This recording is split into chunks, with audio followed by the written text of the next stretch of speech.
Ito, gagawa natin ng ibang recipe yung natirang ulam na inihanda ng bagong taon.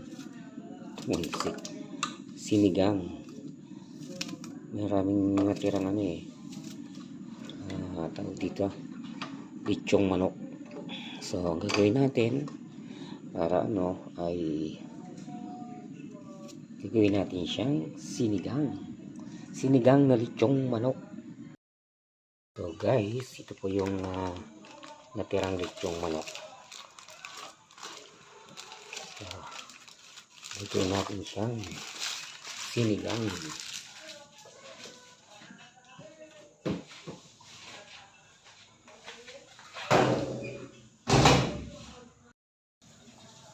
So ayan, kumukulo na. So ilalagay natin yung ibang gulay. Sinigang na lechong manok.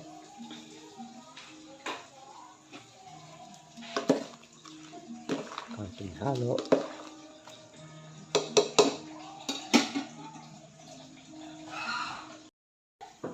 Sunod naman natin itong kangkong.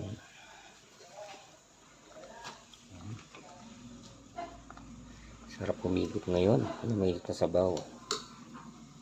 Lag-lag. Napakalamig ng panahon.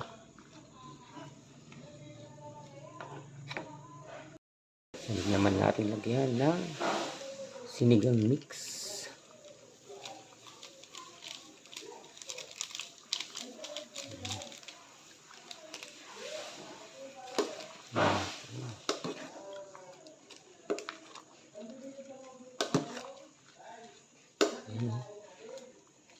Look at that.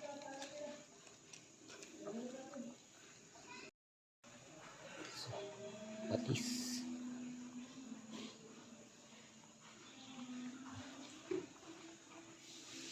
Ito ng patis. Mas lalong lumasa. So, lagyan naman natin ng konting pampalasa.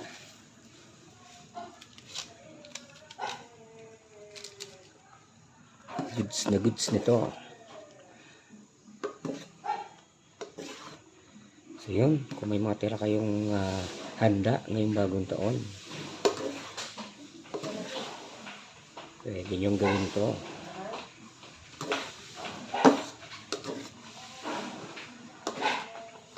Sinigang na lechong manok. Goods na goods na.